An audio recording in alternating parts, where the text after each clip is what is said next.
사랑과 자비로 우리를 기르시고 정의와 평화로 이끄시는 하나님의 은혜가 하나님의 자녀로 기쁘게 살아가는 성도님들에게 충만하게 함께 하시기를 성어버이, 성자, 성령의 이름으로 축원합니다. 네. 제가 얼마 전에 우스갯소리를 하나 들었습니다. 질문을 하더라고요. 아담이 어느 나라, 어느 민족이냐 이렇게 얘기를 하더라고요. 아담이 어느 민족일까요? 뭐 성서에 나와 있는 거 보면은 뭐 이스라엘 민족이라고 얘기를 하지만 또 최초의 사람이잖아요. 최초의 사람인데 그걸 이스라엘 사람으로만 한정짓기도 좀 그렇고요. 그래서 성서에는 그렇게 나와 있는데 그렇지 않냐 그랬더니 질문하는 사람이 뭐라고 그러냐면 나는 아담이 어느 민족 사람인지는 모르겠지만 한국 민족, 한민족 사람이 아닌 걸 분명하게 안다. 그래서 아니 어떻게 그렇게 단정하냐라고 얘기했더니 뭐라 그러냐. 만약에 한국 사람 같으면요 선악과를 따먹지 않고요 뱀을 잡아먹었을 거다. 그렇게 얘기하더라고요. 그 말 들으니까 참 그럴듯한 게 여기서 한 가지 더 얘기하더라고요. 만약에 하더라도 하와가 뱀의 유혹에 넘어가서 선악과를 따먹었다 하더라도 만약에 아담이 한국 사람이었다면 한민족 사람이었다면 절대 아담까지는 그 선악과를 먹지 않았을 거다 이렇게 얘기를 하더라고요. 그래서 아니 그건 또 왜 그러냐 그랬더니 왜냐하면 한국 남자들은 도무지 아내 말을 잘 듣지 않기 때문에 절대로 안 먹었을 거다 이런 얘기를 하더라고요. 그 말을 듣고 보니 야 참 그럴듯하구나 공감을 제가 했습니다. 우리 좋은 만남교회 성도 여러분들은 아내의 말뿐만이 아니라 하나님의 말씀도 잘 듣고 잘 따르는 그런 성도들 되시기를 주님의 이름으로 간곡하게 부탁을 드립니다. 예, 남자분들은 아무런 불가 안 하시네. 예. 저는 뒤늦게 하나님의 부르심을 받고 신학교에 들어갔습니다. 사실 그 부르심이 목사가 되라는 부르심이었는가 하는 그런 생각이 솔직히 지금은 좀 있습니다. 근데 그때는 뭐 모르고 아무튼 부르심을 받는 순간에 그냥 신학교를 가야 되겠다. 그래서 동기들보다 한 7년 정도 늦게 신학교에 입학하게 되었습니다. 어찌어찌 열심히 공부를 해가지고 감리교 신학대학교에 합격증을 받아 손에 들고는 있는데 솔직히 마음에 좀 걱정이 되더라라는 겁니다. 뭐가 걱정이 됐을까요? 아주 신앙심이 제가 되게 깊은 것도 아니었고 뭐 교회를 꼬박꼬박 가기는 했지만 그렇다고 뭐 하나님에 대한 사랑이라든가 뭐 복음에 대한 그런 열정이나 뭐 그런 거를 가지고 교회 생활을 해온 것도 아니고 그냥 친구들 보고 또 이쁜 여자애들 보고 그리고 교회를 다니는 그런 생활을 해왔기 때문에 내가 목사가 돼도 될까? 내가 그냥 단 한 번의 회심의 경험을 가지고 목사가 돼도 될까 하는 그런 생각을 하니까 제가 영 꺼림직하더라는 겁니다. 그래서 나도 뭔가 목사가 되기 위하고 신학교에 들어갈 만한 그런 체험과 준비가 있어야 되겠다 생각을 했습니다. 그래서 그동안 정말 한 번도 읽어본 적이 없는 성서를 들고 정말 열심히 읽으면서 나도 목사가 될 준비를 했고요. 근데 그것만으로는 좀 부족하다라는 거죠. 뭐냐? 뭐가 빠졌나? 봤더니 제가 성령 충만의 체험이 빠져있는 거예요. 그래서 어떻게 할까 고민하다가 어떤 큰 교회에서 신학생을 위한 어떤 뭐 영성 수련회 같은 거, 영성 학교 그런 거를 한 일주일 정도 한다고 그러길래 야 그래, 여기를 꼭 가보자. 정말 큰 마음 먹고 가봤습니다. 참석하니까 아무래도 그런 영성 학교를 많이 운영하던 그런 교회이다 보니까 아주 시스템도 잘 돼 있고 참석을 하니까 분위기가 서서 잡혀오르게 제 마음이 딱 오더라고요. 정말 매 시간마다 찬양을 또 뜨겁게 부르면서 박수도 치고 부르고 손도 이렇게 하면서 부르고 하는데 그 다 같이 부르는 그 분위기에 휩싸이니까 저도 마음이 뜨거워지고 그 마음이 막 뭐랄까요 뭔가를 막 솟아오르는 느낌이 들더라고요. 나중에 생각해보니까 그게 꼭 찬양이었기 때문에 그랬던 것만은 아닌 것 같아요. 노래라는 게 보니까 가요도 미친듯이 막 빠져서 부르면 사람이 뜨거워지면서 이렇게 나가고요. 또 민중가요도 확 뜨겁게 막 이렇게 하면서 부르면 그것도 또 또 마음이 뜨거워지고 막 뭔가 일을 저질 것 같구만 그런 느낌이 드는데 네, 아무튼 그때 가서 막 찬양을 또 분위기 취해서 막 같이 여러 사람들이 부르니까 마음이 막 뜨거워지고 그러더라고요. 그래서 야 나도 뭔가 될라나 보다. 나도 이제 성령 체험을 하겠구나. 막 이렇게 그런 느낌이 업 하고 있는 중에 사단이 일어났습니다. 무슨 사단이었나? 셋째 날인가에 갑자기 찬양을 부르다 말고 인도하시던 그 강사님이 다 일어나라는 거예요. 사람들이 그렇게 많지 않아요. 한 4, 50명 정도 되는 클래스였었는데 다 일어나라고 합니다. 찬양을 막 열심히 합니다. 손을 들고 하는데 저도 그때 막 분위기에 취해서 찬양을 막 하고 있는데 느낌이 좀 이상한 거예요. 봤더니 이 선교사님이 이게 앞줄에 있는 사람부터 뭐라고 기도를 하면 하니까 한 사람이 휙 쓰러지는 거예요. 휙 쓰러지는 거예요. 근데 점점 내 차례가 오는 건데 나는 아직 준비가 안 됐단 말이야. 10분 동안 이 찬양은 떡에 불었지만 준비가 안 됐어. 고민이 되는 거야. 이게 갑자기 뜨겁게 찬양하는 그 마음이 슬슬 큰일 났다. 나는 아직 안 왔는데 넘어져야 되나? 받아야 되나? 남들은 다 넘어지는데 나는 안 넘어지면 어떡하지 그런 생각하다가 뒤에 또 자빠지다가 뒤에 있는 애라도 어떡하지? 안 잡아주어서 뒤통수를 깨지면 어떡하지? 별의별 생각을 다 하게 되면서 머릿속이 복잡해지더라고요. 선교사님이 와서 저한테 이 성령의 장풍을 확 쐈을 때 제가 어떻게 됐겠습니까? 예? 어이야! 하면서 자빠져야 되는데 하면서 마지못해서 참 자빠지고 어정쩡하게 어리버리하게 넘어져 버렸습니다. 성령이라는 분이 그렇게 어색하게 저에게 다가오셨습니다. 지금 생각해보면 그래요. 아니 성령하고 쓰러지는 거하고 무슨 관계만이 있을까?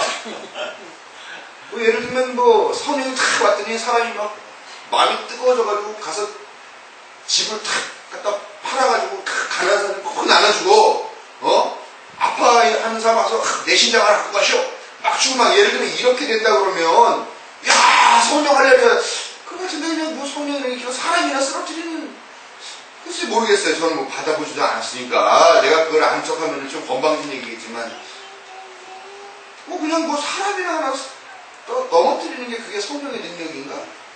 그게 과연 성령일까? 그런 생각을 제가 좀 하게 되었습니다. 참 문제가 많죠, 제가 목사가. 신학교를 다니면서도 여전히 뭔가 이 뜨거운 것, 내 안에서 이루는 어떤 성령의 분명한 역사 같은 것들, 이런 것들에 대한 체험이라는 게 없으니까 제가 신학교에서도 참 그게 제 자신한테 핸디캡처럼 여겨졌고 항상 그것에 갈급한 그런 마음이 있었습니다. 하루는 정말 또 큰 결심을 하고 부흥회 같은 데 갔어요. 그래서 충성 기도를 하는데 저도 몸에 힘을 팍 집어넣고 주여 나도 오늘은 받겠습니다 뭐 이런 거 있죠. 부흥사 선생님과 목사님들이 하는 거 그런 마음으로 막 주여 하면서 막 정말 힘을 주면서 정말 뜨겁게 그렇게 기도를 했어요. 막 그렇게 10몇 분을 막 기도를 했는데요. 서울에서 또 성령이 오신 느낌이 나요. 하나님 아버지 감사합니다. 나와 함께 하시는 거는 영화 선생님이 시작해요. 온다. 그러고 있는데요. 이게 혀가 꼬이면 꼬일수록 이상한 현상이 나오는 게 뒷골이 땡기는 거예요. 뒷골이. 뭔가 이 휘들이 올라오면서 뭔가 이게 막 하는 느낌이. 이상하다. 내가 너무 흥분하고 내가 너무 머리에 힘을 줬나? 그러면서도 기도를 하는데 이제 진짜 절정의 순간이 됐습니다. 이제 바로 딱 오시는데 여기가 펑 터지는 느낌이 드는 거예요. 순간 아이고 성령 받다가 바로 부르심 받겠구나. 그 생각을 딱 하는 순간에 혀가 다시 정상으로 돌아와서 하나님 아버지 감사합니다. 그날 방언은 오다가 되돌아가 버렸고요. 물론 그 이후에도 전혀 올 기미를 안 보였어요. 그래서 저는 오늘날까지 소위 성령 체험이라는 걸 한 번도 못 받고 이 자리까지 왔습니다. 생각을 해요. 자기도 무슨 소리인지 모르는 방언이 자기 자신한테는 어떤 의미가 있을까? 뭐 그게 뭐 내가 알지 못한다 하더라도 그게 영적으로 하나님이 알아들으시는 뭐 그런 특별한 언어로 돼서 더 쉽게 기도가 한다고 더 쉽게 어쩌한다 그런 얘기는 뭐 많이 들었지만 역시 뭐 방언도 받아보지 못한 사람이 그걸 평가하는 건 좀 우스운 얘기긴 합니다만 아무튼 또 그런 하여간 성령의 역사라는 게 나조차도 무슨 의미인지 내 마음에 갑자기 뭔가 동의가 돼가지고 막 불끈 솟아오르는 그런 것도 아닌 어떤 알 수 없는 언어를 막 이렇게 이야기하는 것이 과연 그럴까? 과연 성령이고 과연 그게 의미가 있는 걸까? 그런 좀 의문을 갖게 되었습니다. 제가 오늘 참 목사로서 부끄러운 고백을 여러분 앞에 했는데 제가 그런 부끄러운 마음을 내려놓고 여러분께 한 가지 좀 여쭤보고 싶습니다. 나는 정말 성령 받지 못한 목사인 것 같습니까? 여러분 그렇게 생각하시면 아무도 한 분밖에 아니라고 대답 안 해주시는데 여러분 아무튼 제가 성령 받은 목사 같이 안 보이는 건 저도 알겠는데요. 받았어요. 네, 여기 영을 감별하시는 분이 계십니다. 네, 감사합니다. 한국 교회는 성령의 역사라는 것이 무슨 어떤 특이한 현상, 특이한 체험과 맞물려서 열광적인 어떤 그런 태도로 그렇게 이해를 하고 있습니다. 근데 여기서 열광이라는 게요, 열자가요, 매울 열, 뜨거울 열자, 광자에 미칠 광자거든요. 그러니까 광신자 뭐 이런 거랑 같은 뜻으로 근데 이게 열광적이다 그러면 제일 좋은 것 같고 광신자 그러면 분위기가 이상하잖아요. 근데 아무튼 같은 한자를 쓰고 있습니다. 그런데 이 오순절 운동 계통이나 뭐 열광주의 운동 계통하는 게 보통 순복음교회 쪽인데 이 교회, 이 순복음교회가 한국교회에서 엄청나게 크게 성장을 했고 또 성장을 원하는 교회들은 대부분 다 이런 열광주의 성령운동의 길을 따라가더라라는 겁니다. 그런 입장에서 보니까 우리 좋은 만남 교회는 뭔가 이게 참 밍밍하죠. 이게 뭐 맵지도 않고 짜지도 않고 쓰지도 않고 밍밍하고 또 좀 싸다하고 좀 에어컨 좀 줄여주시고 또 뭔가 부족하고 성령님이 과연 이 교회에 역사하시는가 그런 느낌도 별로 오지 않는 그냥 맨날 무슨 뭐 사회 참여 얘기하고 뭐 이웃 돕자 얘기만 하는 그런 인본주의적인 교회에 지나지 않겠는가. 다른 교회에서 보면 또 그런 입장에서 보면 그런 생각도 듭니다. 제가 한 가지 더 여러분께 묻겠습니다. 우리 좋은 만남 교회는 과연 성령이 없는 교회일까요? 충만했어요. 믿음이 올라오셨네. 근데 뭐 솔직히 충만한 것 같지는 않고. 네. 도대체 왜 이럴까요? 불편한 진실이었습니다.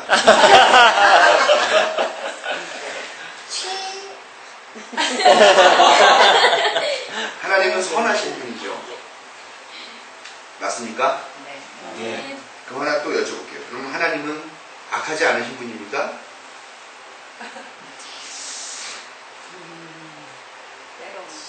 불행하게도 우리는 하나님이 어떤 분이다라는 것을 우리 인간의 언어로 규정할 수 없습니다. 하나님은 인간의 언어로 규정될 수 있는 분이 아닙니다. 선과 악이라는 개념조차도 뛰어넘어 계시죠. 인간의 감성이나 인간의 느낌 혹은 또 이성으로조차도 규정할 수 없는 분이 바로 하나님이시다라는 겁니다. 그렇기 때문에 성서에서 나타난 하나님의 모습은 이미 인간의 기준의 선과 악도 넘어 계시기 때문에 하나님은 우리에게 명령을 하실 때 뭐라 그러냐, 그 어떤 형상이라도 하늘에 있는 것이나 땅에 있는 것이나 물속에 있는 것이나 그 어떤 형상도 만들어 놓고 그것을 하나님이라고 부르면서 숭배하지 말라라고 엄하게 명령하신다라는 겁니다. 이 말이 뭔 말이냐? 하나님이 어떤 분이실 거다라고 인간을 멋대로 추측하고 생각하지 말라는 이야기예요. 저는 성령도 마찬가지가 아닐까라고 생각합니다. 성령이 뭐 이런 분 저런 분 뭐 이런 역할 하시고 저런 역할 하시고 막 이런 얘기를 참 많이 합니다. 뭐 예를 들면 우리가 성령 그러면 여러분 성령 그러면 어떤 분을 생각하십니까? 성령 그러면은 우리에게 불의 혀가에 갈라지는 것 같이 한 사람 각 사람이 내려가지고 뜨겁게 해가지고 막 방언을 쏟아내고 뛰쳐나가서 막 겁도 없이 막 각 나라의 말로 방언을 막 하고 막 이런 그리고 통역도 하고 막 하고 뭐 성령의 뭐 8가지 뭐 열매 뭐 은사 뭐 그렇게 어떤 특수한 체험을 하게 하시는 분이라고 보통 생각하겠지만 과연 성령님은 그렇게 규정할 수 있느냐라는 겁니다. 오직 성서를 통해서 오직 예수님의 말씀을 통해서만 우리가 성령이 어떤 분인가 하는 것을 추측할 수가 있을 뿐인데 그렇기 때문에 성령님이 신도들을 열광적으로 만들고 특수한 신비 체험을 주시고 하는 그런 분으로만 생각해서는 안 된다는 겁니다. 성령님은 사실 여러 가지 모습으로 나타나더라라는 겁니다. 우리가 매 주일날마다 신앙 고백을 하죠. 우리 좋은 만남 신앙 고백을 합니다. 거기에 뭐라 그러냐? 또한 성령께서 세상 끝날까지 함께 하심으로 모든 생명이 힘과 위를 얻고 지혜를 얻게 될 것임을 믿습니다. 라고 우리는 그렇게 고백을 합니다. 오늘 말씀에서도 보면 예수님은 성령을 보혜사라고 그렇게 부르시죠. 그러면서 이 보혜사라는 것의 능력이 뭐냐면 모든 것을 가르치시고 또 예수님이 가르치신 것을 생각나게 하실 뿐이다 라고 이렇게 이야기하시죠. 보혜사라는 그 한자어를 찾아봤어요. 그랬더니 이 보자가 보호하다, 지킨다 하는 그 보자고요. 해자가 은혜할 때 쓰는 해자고요. 사가 스승사자예요. 무슨 말입니까 이게? 은혜를 지키고 보호하게 해주시는 또 보호해 주시는 스승님이다. 그런 게 바로 성령님이라는 거죠. 우리를 불받게 해가지고 막 뜨끈뜨끈 펄쩍펄쩍 뛰면서 막 떨다가 픽 쓰러져가지고 나 하늘나라를 보고 왔어 막 하고 그런 경험만 이야기하게 하는 것이 어떤 그런 느낌하고 이 스승의 느낌하고 많이 다르지 않습니까? 봤더니 이 보혜사라는 단어를 예수님이 이 성서에 써있는 그 그리스어를 그대로 보니까 이게 변호사, 중재자, 협조자 이런 뜻이 있고요. 보다 좀 넓게는 고문이요. 이게 고문 아시죠? 뭐 높은 회사의 뭐 상임 고문 뭐 이런 거. 그래서 이건 이렇게 하는 게 좋겠지, 저건 저렇게 하는 게 좋겠지 가르쳐주면서 전반적으로 그렇게 해주시는 분이다라는 뜻을 갖고 있더라는 겁니다. 오늘 성경 말씀을 통해서 우리에게 알려주시는 이 성령의 모습은 뭐냐라면 이렇게 어떤 스승의 모습, 우리를 이끌어주시는 인도자의 모습, 또 변호해주시는 그런 변호자의 모습으로 계신다는 거죠. 근데 오늘 읽은 말씀 바로 뒤에 이어지는 주제가 뭡니까? 보혜사에 대한 설명을 해주고 바로 이어지는 주제가 뭡니까? 여기 보면은요, 보혜사는 이런 분이시다라고 하면서 27장에는 7절에는 나는 평화를 너에게 남겨준다 라고 하시면서 평화의 이야기를 이 성령님과 같이 연결해서 우리에게 말씀해 주시더라라는 겁니다. 근데 그리고 또 17절에서는요, 성령을 진리의 영이다라고 부르는데 뭐라냐? 이 세상이 그를 받지 못할 것이다. 즉 세상이 거부할 수밖에 없는 절대 진리를 밝히 드러내는 분이 바로 성령이다라는 것입니다. 이렇게 오늘 말씀을 통해서 예수님이 제시하신 성령의 모습이라는 것은 오늘날 순복음교회에서 아주 이렇게 열광적이거나 그렇게 막 펄쩍펄쩍 뛰게 뜨겁지도 않고 무슨 특별하고 특이한 체험을 전제하시는 그런 분으로는 전혀 그려지지 않고 있다는 거죠. 오히려 열정적이면서도 담담하고 따스하면서도 냉정하고 부드러우면서도 지혜롭게 냉철하고 또 추철하게 또 단호하기까지 한 것이 바로 성령의 모습이더라. 오늘 보면은 예수님이 그런 말씀을 하시죠. 내가 하는 말은 다 하나님의 말씀이다. 그러면서 가르치신 여러 가지 것들이 있죠. 예수님이 가르치신 건 결국 하나님께서 원하시는 거죠. 하나님께서 원하시는 게 뭐였는가? 오늘 보니까 평화의 이야기도 나왔죠. 하나님의 진리, 하나님의 정의, 하나님의 자유, 하나님의 평화, 하나님의 생명, 이런 것들을 이루는 삶으로 인도하시는 것이 바로 성령의 역할이자 능력이자 은혜라는 것입니다. 여러분도 다 경험하시겠지만 삶이라는 게 어떻습니까? 항상 선택의 기로 앞에 우리를 세워놓더라라는 겁니다. 그 선택은 어떤 거냐? 하나님의 가르침대로 따라 살 것이냐, 그 길을 갈 것이냐, 아니면 그 하나님의 가르침을 거부하고 내 마음대로 내 욕심을 채우는 그 길을 갈 것이냐 라는 걸로 항상 나눠지더라라는 겁니다. 모두의 정의를 따를 것이냐, 개인의 탐욕을 따를 것이냐, 변함없는 진리를 따를 것이냐, 빤히 속이 들여다보이는 그런 거짓을 선택할 것이냐, 그리스도의 자유를 택할 것이냐, 세속적 권력과 물질의 억압, 속박을 택할 것이냐, 사랑으로 평화를 만들 것이냐 아니면 증오로 불화를 조장할 것인가. 이런 선택이 항상 우리 앞에 놓여있더라는 거예요. 얼마나 많습니까? 성령을 받은 사람, 성령이 함께 하시는 성도는 이런 상황에서 담담하고 또 냉철하고 또 냉정하며 투철하고 단호하게 하나님의 뜻을 따르는 줄로 믿습니다. 그리고 성령의 인도하심으로 우리가 바른 길을 선택하기도 하지만 때로는 우리가 바른 길을 선택하게 될 때에 성령님이 우리에게 오시기도 하더라라는 겁니다. 한번 가만히 여러분들의 경험을 이렇게 떠올려 보시기 바랍니다. 여러분은 과연 성령을 모시어드리는 사람입니까? 아닙니까? 제가 아는 여러분들은 항상은 아닐지라도 하나님이 기뻐하시는 선택을 하시면서 살아온 줄로 알고 또 앞으로도 살아가실 줄로 저는 믿습니다. 아멘. 그러면 여러분 안에 성령님이 계신 줄로 확신하시기를 바랍니다. 네. 믿습니까? 아멘. 제가 방언도 못하는 목사라고 비웃는 분이 이 자리에는 아마 없을 거예요. 그렇죠? 이분들이 그렇게 말하니까 대놓고 비웃으시네요. 예. 그러나 아마 다른 분들은 저를 진심으로 비웃을지도 모르겠습니다. 그러나 저는 단호하게 말할 수 있어요. 저는 성령님이 저와 함께 하신다고 확신합니다. 네. 저에게도 찾아오는 수많은 선택의 갈림길들이 있죠. 그래도 비교적 담담하고 냉정하고 냉철하고 추철하고 단호하게 하나님의 뜻을 따른 적이 좀 많지 않나 하고 생각하기 저는 확신합니다. 제 경험을 하나 소개하겠습니다. 제가 95년도에 학교를 입학하고 아마 그 이듬해인가 그 다음 해인가 이런 일이 있었어요. 대학에서 오후 수업을 한참 듣고 있습니다. 오후 수업은 이제 그 선택 과목, 교양 과목을 듣는 시간이었는데요.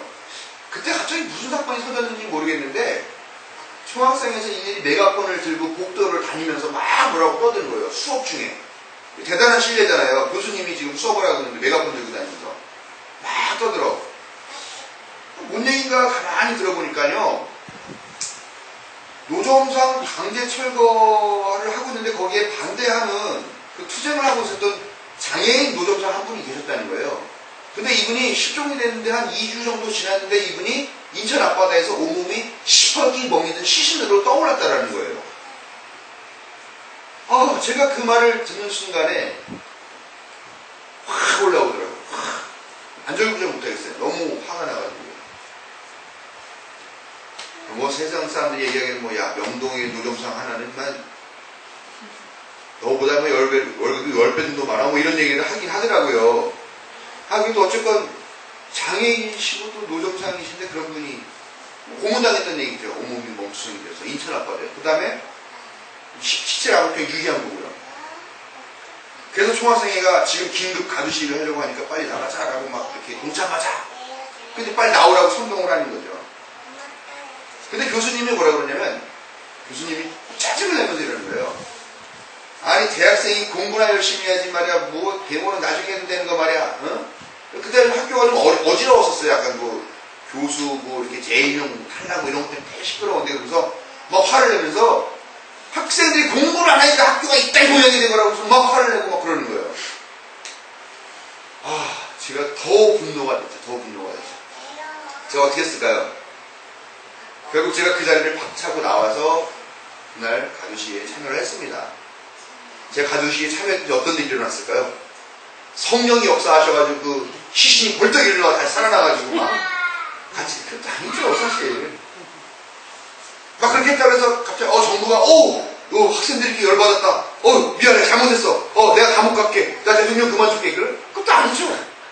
그러면 이 유가족들은 우리 나라 책임질게. 그것도 아니에요. 그냥 그것뿐입니다. 그러나 그저 제가 그렇게 하는 것이 억울하게 죽어간 망자에 대한 예의이고 기독교인이고 또 목회자가 되는 사람이 도리가 아닐까라고 저는 그때 생각했고요. 예수님도 분명히 그 억울한 죽음에 동참하시고 분노하는 그 자리에 함께 나오셔서 같이 나는 싸우셨을 거라고 그렇게 믿었습니다. 지금 생각하면 그 분노와 그 수업 중에 그 자리를 박차고 나올 수 있었던 것은 그 선택은 아마 성령의 이끄심이 아니었나 그렇게 저는 생각합니다. 우리는 그동안 수십 년 동안 교회 다니면서 아마 그런 질문 많이 받아보셨을 거예요. 성령 받으셨습니까? 권사님 성령 받으셨습니까? 집사님 성령 받으셨습니까? 그럼 여러분 어떻게 대답합니까? 어떻게 대답해요? 받았다고. 예. 그렇게 하면 안 돼요. 아멘! 그것은 아멘! 이렇게 얘기를 해요. 근데 이게 또 물어보면 또 긴가 하잖아요. 이렇게 하기도 하고 그러면은 뭐라 그럽니까? 또 물어보신 분이 뭐 목사님이면은 그러시면 안 된다고. 당신 안에 그 확신이 없으면 성령님이 안 계신 거라고. 확신 있게 대답하면 성령님이 계신 거라고. 그러면서 쭈삣거리지 말고 크게 아멘이라고 확신 있게 대답해야 된다. 이렇게 주입교육 받았죠. 저도 많이 받았습니다. 네. 방언 못해도 아멘 했어요. 저는. 네.